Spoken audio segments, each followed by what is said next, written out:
Depuis la nuit des temps, l'homme fait du commerce.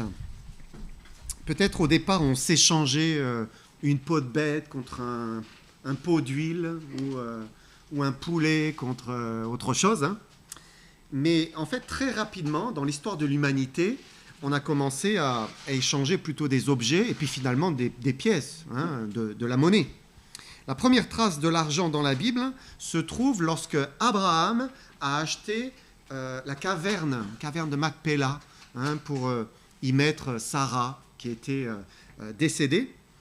Donc on est à peu près vers 2000 avant Jésus-Christ. Hein. Mais avant cela, on échangeait déjà des quantités d'argent, hein, au poids en fait, hein, pour des transactions. Donc acheter, vendre, on peut dire que c'est un principe, voilà, depuis toujours, hein, dans l'humanité ça existe. Hein. Mais il y a certaines choses qu'on ne peut pas acheter ni vendre. Par exemple, l'amour vrai. Ça ne s'achète pas, ça. C'est impossible. La confiance, le respect, le pardon, la dignité, la fidélité, tout ça, on ne peut pas le commercer, hein. C'est pas possible. Hein.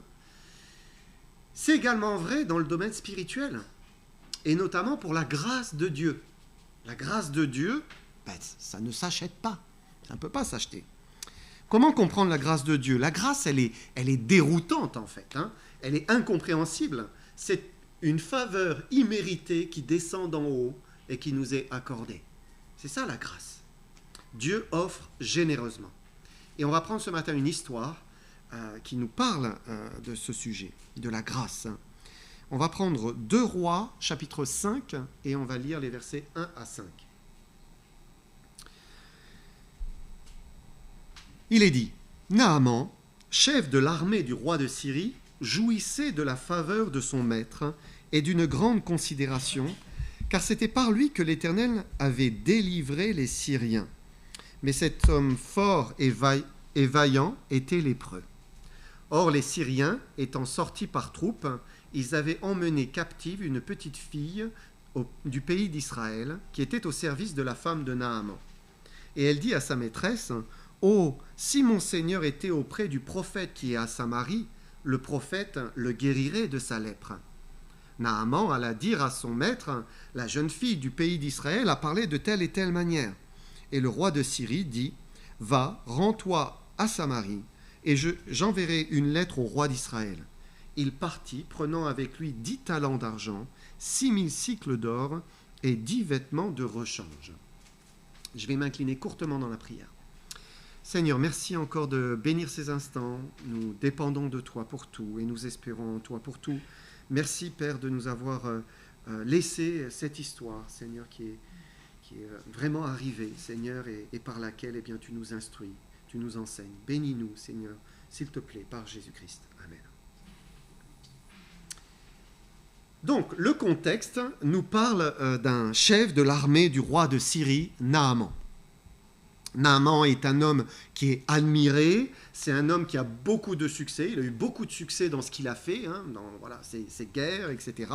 Donc il était en faveur devant son roi, considéré parmi les siens, il était fort, il était valeureux, mais, il y a un mais il était lépreux. Et on peut comprendre que cette maladie, ça le ruinait totalement, hein, complètement. Hein. Un lépreux, il était obligé de s'isoler. Il ne pouvait pas avoir de contact avec ceux qui étaient en bonne santé, hein, de peur de les contaminer. En tout cas, c'était les autres qui reculaient. Hein. Et c'est uniquement parce que c'était un chef craint qui avait eu du succès par le passé qu'il était toujours en faveur, hein, et considéré devant le roi. Mais il n'en était pas moins isolé, toujours devant tenir ses distances devant ceux qui ont la peau saine. Et c'est là qu'intervient une enfant, une esclave juive, hein, une petite fille, qui a foi dans l'intervention du prophète qu'elle a connu en Israël. Tout le monde connaissait le prophète Élisée et les miracles qu'il faisait. Alors, elle dit à sa maîtresse, mais tu sais, il y a un prophète en Israël, il guérirait ton mari.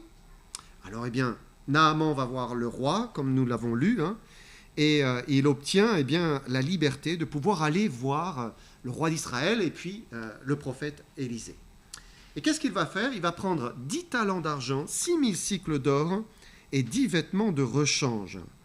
Parce qu'il se dit que la grâce doit bien s'acheter quand même. Hein. La grâce d'être guéri, elle mérite quelque chose. Hein. Il faut bien que j'échange contre quelque chose, c'est logique. Et on ne se rend pas bien compte de ce que c'est 10 talents et 6000 cycles d'or. Hein. Un talent, c'est 34 kilos d'argent. Donc, il part avec 340 kilos d'argent. Vous pouvez imaginer les chariots, les coffres, etc. Hein. Aujourd'hui, donc si on calcule la valeur de l'argent aujourd'hui, ça ferait 220 000 euros. Mais on est dans une autre époque. Hein. Et à l'époque, eh bien, l'argent, ça avait une forte valeur. Hein. Donc, c'était probablement beaucoup plus important que 220 000 euros aujourd'hui. Et puis, 6 000 cycles d'or, la valeur d'aujourd'hui de l'or, alors elle monte en flèche, là, en plus, hein, on est à 3 800 000 euros, 4 millions, quelque chose comme ça. Mais encore une fois, la valeur n'était pas la même à l'époque. Hein, et donc, c'était beaucoup, beaucoup d'argent. Et puis, ça paraît rien, mais il part avec 10 vêtements. Alors, nous on ouvre notre armoire, on a des piles comme ça et qu'on ne met plus. On se dit, 10 vêtements, c'est rien. Mais là, c'était 10 vêtements faits à la main. Souvent, un vêtement, ça coûtait plusieurs salaires hein, pour se payer un vêtement. Ils en avaient un, voire deux, et puis c'est tout. Hein. 10 vêtements, ça avait de la valeur. Et donc, Naaman part avec ce trésor, cette somme gigantesque, pour acheter sa guérison. Il se dit, forcément, il faut que j'échange quelque chose pour la grâce de Dieu. Il veut acheter en quelque sorte son salut, hein, parce qu'il était perdu, ce pauvre homme, avec sa lèpre. Alors, on ne va pas lire les détails, on va avancer un petit peu, mais il se retrouve à la porte d'Élisée, le prophète. Ça y est, il est en Israël avec tout ce qu'il a amené. 2 Rois, chapitre 5, versets 9 et 10. Naaman vint avec ses chevaux et son char, et il s'arrêta à la porte de la maison d'Élisée. Élisée lui fit dire par un messager, « Va et lave-toi 7 fois dans le Jourdain, ta chair deviendra saine et tu seras pur. » Voilà comment il peut guérir. Il doit se tremper, se laver 7 fois comme cela dans le Jourdain. Hein. Quelle simplicité, hein. Quelle rapidité avec laquelle ça peut être fait. Se laver comme ça 7 fois, c'est vraiment pas grand-chose. Hein. Et la grâce de Dieu pouvait faire en sorte que sa chair redevient saine. Voilà, il guérit de son infirmité. Et c'est toujours comme cela que Dieu agit. Quand Dieu guérit, quand Dieu sauve, c'est par grâce et c'est pas compliqué. Ce n'est pas compliqué. C'est pas un processus qui va durer des années, une vie entière, hein, mais la guérison divine, miraculeuse et immédiate, instantanée. Ça, c'est la manière d'agir de Dieu. Hein. C'est quelque chose qu'on voit particulièrement dans les évangiles. Si vous regardez Jésus, la guérison, elle était immédiate. Les apôtres, la guérison, encore une fois, elle était immédiate. Hein. C'était l'œuvre de Dieu. C'était instantané. Aujourd'hui, on peut guérir de la lèpre hein, avec un traitement de polychimiothérapie. Alors, ça prend de 6 à 12 mois. Ça dépend quel type de lèpre hein, et la gravité, mais de 6 à 12 mois. Mais souvent, il y a des séquelles. Hein. On ne peut pas réparer. Hein. Quand les nerfs sont carrément endommagés, eh bien, c'est irréparable. Mais là, la promesse d'Élisée, c'est une guérison totale, immédiate, sans aucune séquelle. Merveilleux, merveilleux. Dieu est celui qui guérit. Derrière la lèpre, dans cette histoire, hein, il y a bien sûr l'image du péché. Et le péché, c'est quelque chose qui ronge aussi, hein, mais pas extérieurement, mais intérieurement en fait. Hein. Le péché ronge. Hein. Le péché nous isole aussi, c'est certain. Et le péché, eh bien, nous abîme aussi parfois d'une manière qui est irréversible. Mais Dieu est celui qui guérit. Dieu est celui qui sauve. Il apporte le salut. Et il le fait par grâce. Par grâce. Une grâce, ça ne peut qu'être offert. On ne peut pas acheter une grâce. Hein. Et souvent, c'est difficile pour l'homme de le comprendre. Dans un monde où tout s'achète, où tout se monnaie, hein, comment comprendre que ce que Dieu donne, c'est toujours par grâce. C'est gratuit. C'est un cadeau. Naaman ne le comprend pas, lui. Alors, on va lire la suite. 2 Rois 5, versets 11 et 12. Naaman fut irrité et s'en alla en disant « Voici, je me disais, il sortira vers moi, il se présentera lui-même, il invoquera le nom de l'Éternel, son Dieu, il agitera sa main sur la place et guérira le lépreux. Les fleuves de Damas, l'Abana et le Parpar ne valent-ils pas mieux que toutes les eaux d'Israël ? Ne pourrais-je pas m'y laver et devenir pur ?» Et il s'en retournait et partait avec fureur. Et Naaman est allé voir le prophète avec une idée préconçue, en fait. Pendant tout le trajet, il y pensait. Voilà, il s'imaginait la scène, Élisée qui arrive à sa rencontre, et voilà, et puis ça va se passer comme ça. Souvent, on se fait des films, on imagine comment la chose pourrait arriver. Il vient de faire un très long voyage, et puis il a avec lui tous ses trésors pour payer l'intervention du prophète. Il a même une lettre du roi de Syrie pour venir appuyer. Et donc il s'est dit, le prophète va sortir en personne. Voilà, il va arriver, je vais le voir. Et puis il va invoquer le nom de l'Éternel, son Dieu. Il va agiter sa main sur la place, autrement dit, il va faire des signes visibles pour me guérir. Et puis, après, je serai guéri, je lui ouvrirai mes trésors, et puis, je lui donnerai son dû. Mais en fait, rien de tout cela. Élisée ne daigne même pas sortir, il envoie un messager. Rien de théâtral, rien qu'on puisse acheter non plus, rien qui flatte l'orgueil. Qu'est-ce qu'il lui donne ? Il lui donne une simple promesse qui est offerte, une promesse. Il lui donne une parole gratuite, mais porteuse de vie s'il y croit. Une parole porteuse de vie s'il y croit. Il lui dit, va, lave-toi 7 fois dans le Jourdain, ta chair deviendra saine et tu seras pur. Et l'homme s'imagine souvent que le salut et la délivrance se gagnent. Il faut le mériter quelque part, il faut payer quelque chose. Avec de l'argent, avec du temps, avec de sa personne, en faisant du bien, en faisant des œuvres, en ayant une vie qui rentre selon certains critères. Il faut forcément donner quelque chose pour recevoir la bénédiction de Dieu. Et non. En fait, il n'y a rien à donner. Absolument rien à donner.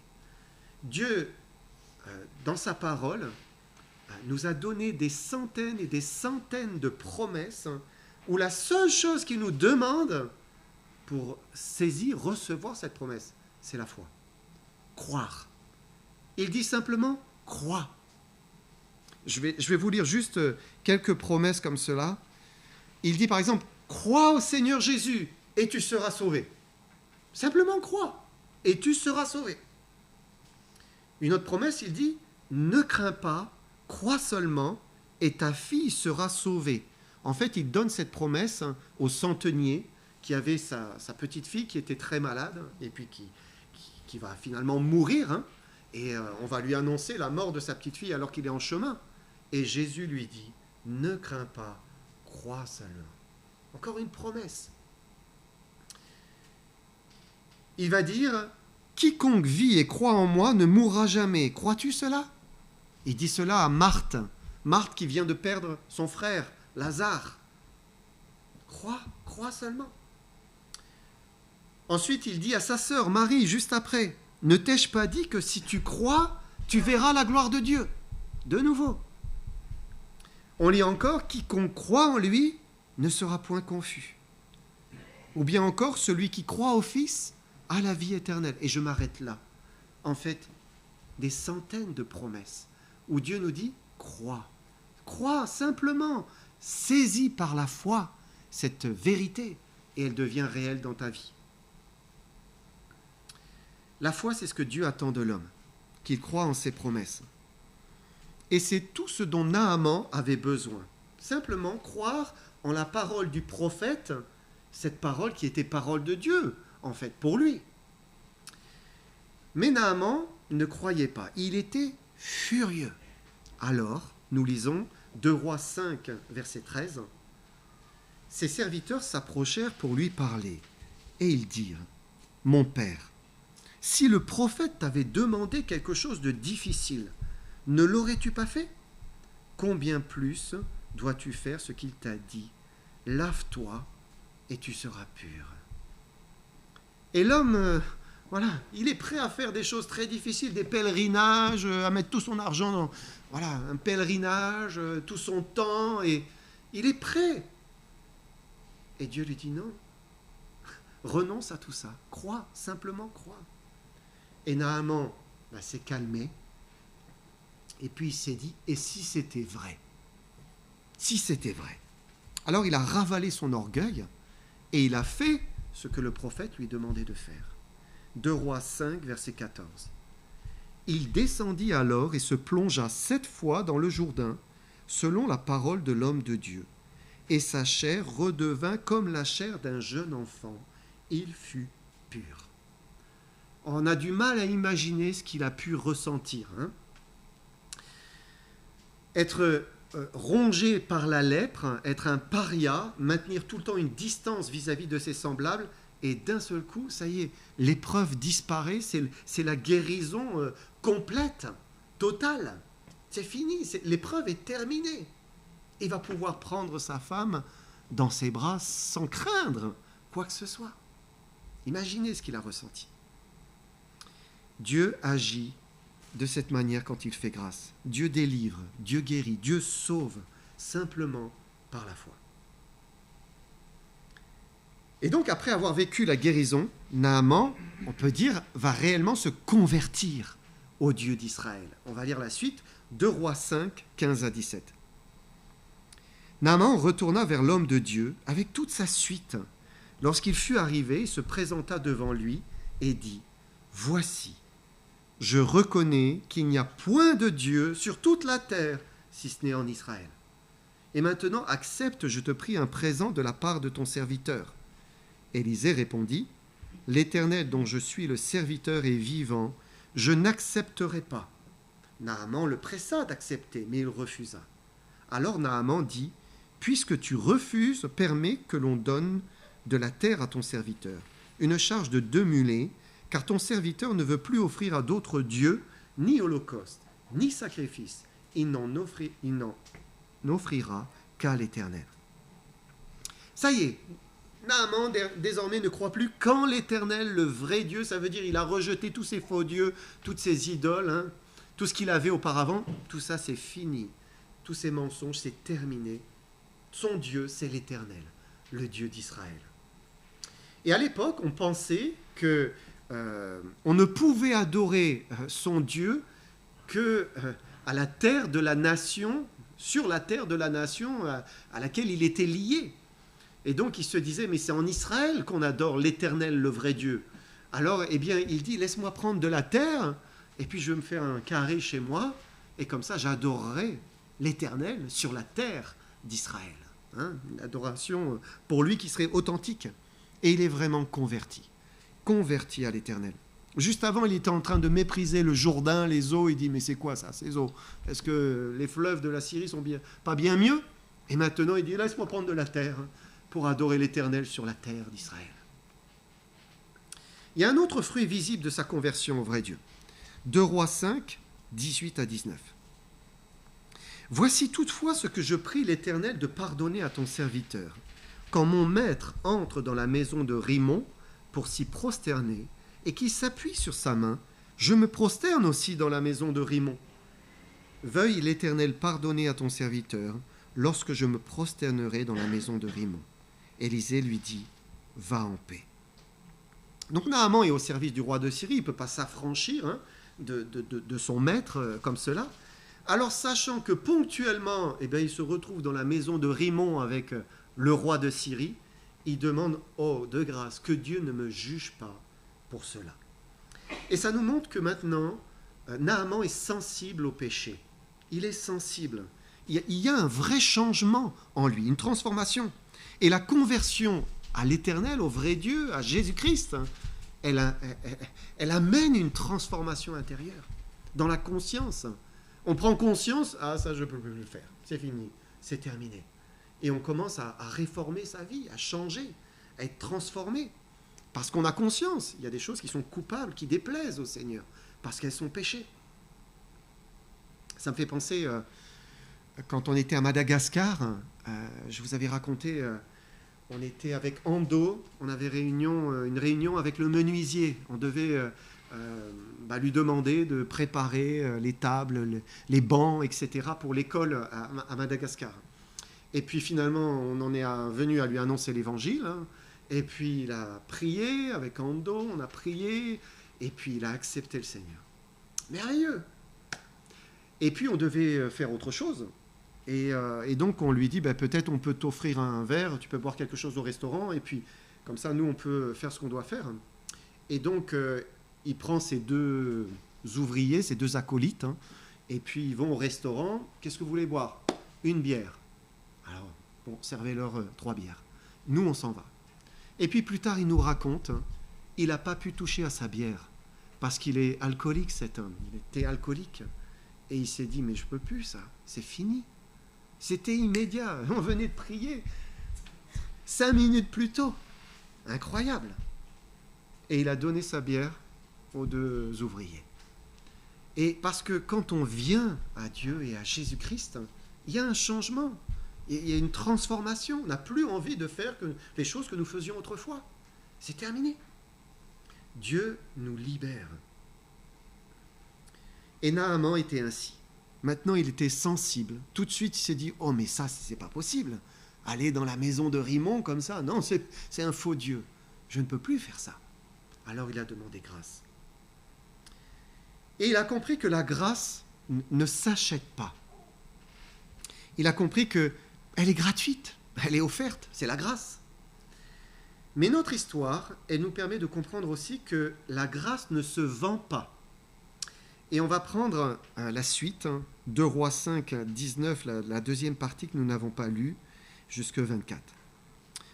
2 Rois 5, 19, lorsque Naaman eut quitté Élisée et qu'il fut à une certaine distance, Géasi, serviteur d'Élisée, homme de Dieu, se dit en lui-même, « Voici mon maître a ménagé Naaman ce Syrien en n'acceptant pas de sa main ce qu'il avait apporté. L'Éternel est vivant. » L'Éternel est vivant. C'est osé quand même. Hein? Je vais courir après lui, et j'en obtiendrai quelque chose. Et Géasi courut après Naaman. Naaman, le voyant courir après lui, descendit de son char pour aller à sa rencontre et dit « Tout va-t-il bien ?» Il répondit « Tout va bien. Mon maître m'envoie te dire « Voici, il vient d'arriver chez moi 2 jeunes gens de la montagne d'Éphraïm, d'entre les fils des prophètes. Donne pour eux, je te prie, 1 talent d'argent et 2 vêtements de rechange. » Naaman dit « Consens à prendre 2 talents. » Il le pressa et il serra 2 talents d'argent dans 2 sacs, donna 2 habits de rechange et les fit porter devant Géasi par 2 de ses serviteurs. Arrivé à la colline, Géasi les prit de leurs mains, les déposa dans la maison et il envoya ses gens qui partirent. Géasi s'est dit, c'est quand même bête. Il a vu les coffres et tout ça. Ah, quand même, hein, c'est quand même bête. Hein.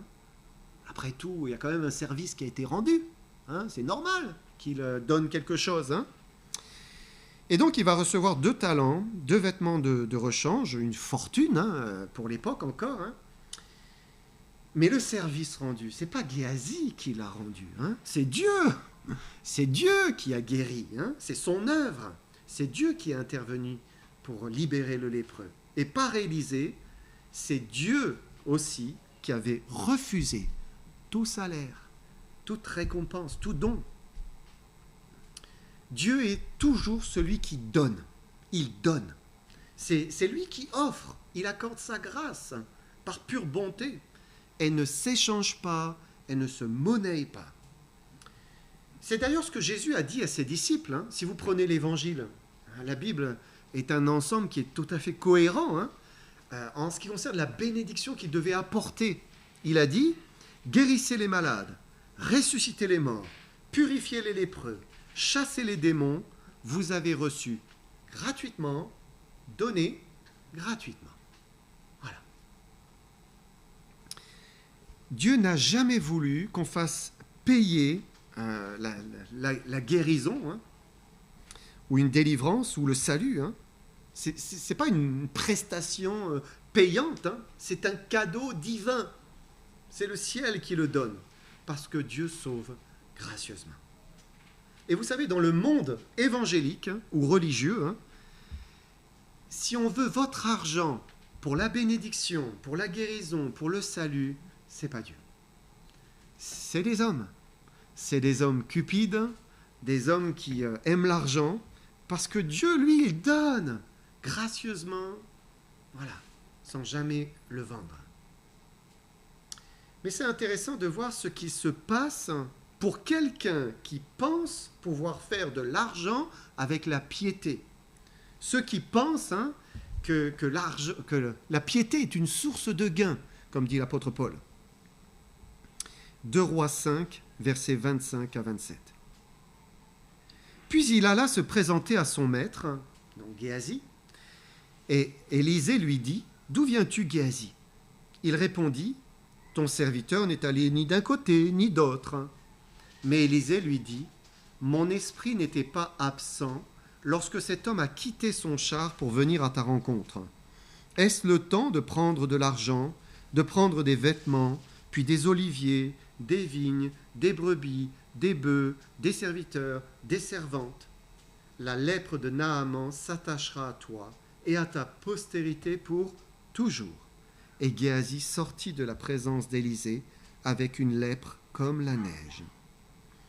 Dieu a fait donc tomber la lèpre de Naaman qu'il avait retirée, il a fait retomber sur Géasi. Hein. Il a été frappé d'un jugement à cause de sa cupidité. On vient de lire que Géasi sortit de la présence d'Élisée avec cette lèpre. Hein. Ce n'est pas juste qu'il a pris congé de lui pour la journée, hein. C'est qu'il est sorti pour toujours de la présence de Dieu finalement. Parce que le prophète, l'Esprit était là avec lui. Et donc, après, on ne voit plus Géasi avec Élisée. Hein. On le retrouve une fois, il dit quelque chose plus tard dans le texte, mais il n'est plus avec Élisée. Géasi a tout perdu. Il pensait gagner. Voilà, il y a moyen de faire quelque chose. Il a tout perdu. Alors peut-être qu'il avait quoi maintenant, s'acheter des oliviers, c'est vrai, des vignes, des serviteurs, voilà, des animaux. Mais c'est lui qui serait désormais le paria. C'est lui qu'on rejetterait, hein, et devant qui on crierait lépreux, et à qui on jetterait des pierres. C'était lui. Mais surtout, il avait perdu la présence de Dieu, la bénédiction de Dieu. Et parfois, les personnes les plus proches en apparence sont en fait les plus loin. C'est trompeur, hein? Géasi n'aimait pas Dieu comme il aurait dû l'aimer. En plus, il était tout le temps en présence de Dieu au travers du prophète, hein? Mais il ne craignait pas l'Éternel comme il faut le craindre, malgré sa proximité. Et j'aimerais prendre un dernier verset, c'est 1 Timothée 6, verset 10. « Car l'amour de l'argent est une racine de tous les maux, et quelques-uns en étant possédés se sont égarés loin de la foi et se sont jetés eux-mêmes dans bien des tourments. » Et c'est un petit rappel ici. Hein. On n'a pas tous les mêmes faiblesses, hein, on est très différents les uns des autres, hein, mais si jamais notre faiblesse, c'est l'argent, eh bien prenons garde que notre cupidité n'amène pas notre perte. C'est ça la leçon à retenir.